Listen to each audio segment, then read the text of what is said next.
Ya, selamat malam buat bersaudaraku semua dari Sabang sampai Merauke.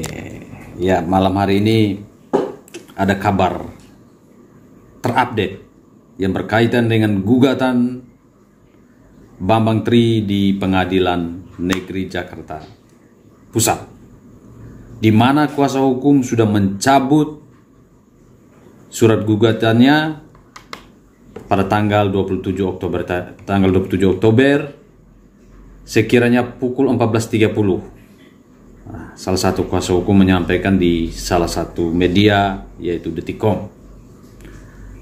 Alasannya itu bahwa dalam perjalanannya ada problem bagi mereka kuasa hukum jika perkara ini kami lanjutkan, yakni problem terkait pembuktian di persidangan, karena kami terus terang tidak menduga klien kami Bambang Tri ini ditangkap dan ditahan. Kita tahan dulu itu, kita kupas dulu pernyataan ini. Bambang Tri ditahan pada tanggal berapa? Dan sidang itu tetap berjalan. Jika memang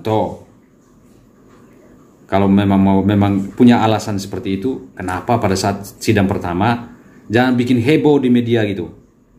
Begini begitu, bawalah ijazah ke sini kok. Tantang gitu, yang kemudian muncullah teman-teman Jokowi yang seangkatan dari SD sampai universitas, yaitu Gajah Mada, sampai rektor. Nah, dengan adanya video yang beredar di media di mana teman-teman Jokowi yang satu angkatan datang menunjukkan bukti, walaupun bukan ijazahnya Jokowi, tapi mereka tunjukkan bukti wisuda dan yang lain-lain, bahkan ijazah mereka ada tulisan-tulisan yang pakai masih zaman itu adalah tulisan-tulisan tangan. Nah, ini karena teman-temannya Jokowi mulai bermunculan di media, mereka punya ketakutan. Coba kalau seandainya tidak muncul, saya yakin perkara ini tidak mungkin dicabut. Yang kemudian dia bilang, salah satu kuasa hukum dia bilang, pada klien kami yang punya akses pada saksi-saksi dan data-data menjadi bahan-bahan pembuktian. Nah, tentu saja ini akan berpengaruh pada proses persidangan. Karena itu kami bermusyawarah untuk memutuskan apa yang terbaik bagi klien kami.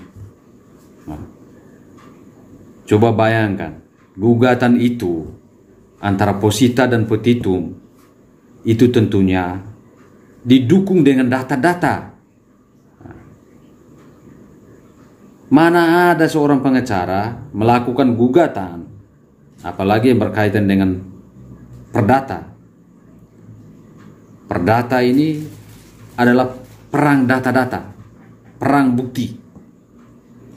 Ketika dia mau menyusunkan sebuah gugatan yang masuk dalam posita gugatan itu, dia menguraikan semua itu, tentunya didukung oleh bukti dan data. Kemudian dia berbalik bahwa mereka tidak punya akses pada saksi-saksi dan data-data. Kok gugatan sudah masuk gitu loh. Itu. Bagaimana membuat sebuah gugatan tanpa didukung dengan bukti-bukti dan data-data, tambah saksi. Ini kesana itu bawa kertas kosong atau memang sudah dalam bentuk gugatan, bentuk tulisan atau ketikan yang sudah dalam bentuk gugatan itu. Ini dipelintir oleh oknum-oknum ini, oleh kubu-kubu ini. Mereka pelintir, menggiring ini supaya apa? Meyakinkan kepada publik bahwa Jokowi otoriter itu ada. Otoriter kenapa? Menurut pernyataan mereka ini kan dengan dia bicara menggiring bagaimana proses pidananya itu sehingga mereka menjadi kendala. Nah, bahwa itu ada tekanan, ada atensi dari Jokowi untuk bilang, ayo gini. Ini penggiring opini yang sebenarnya. Padahal mereka sudah tidak bisa. Karena apa? Yang seperti saya jelaskan di awal tadi, bahwa teman-teman Jokowi sudah mulai tampil di media, mulai tunjuk dan guru-gurunya sudah mulai buka data-data, bahkan ada di media data-data yang sudah usang dibuka kembali. Itu data SD sama SMP sama SMA. Nah, ini menjadi ketakutan. Karena kalau sampai masuk ke pokok perkara baru tanpa bukti yang kuat, justru lebih bahaya buat ini Bambang Tri.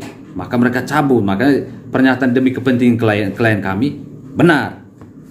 Nah, itu benar. Maka cabut. Gitu. Karena kalau dilanjut masuk ke pokok perkara, hati-hati, pasti hancur Bambang Tri. Yang kemudian netizen yang lain bilang, wah ini kosong-kosong, nanti kemudian hari tunggu Jokowi turun dulu jadi masyarakat biasa, nah, kami akan gugat. Potong jari saya kalau ada yang berani gugat itu. Ngomong kosong doang itu. Oke, itu saja informasi dari saya buat saudaraku semua.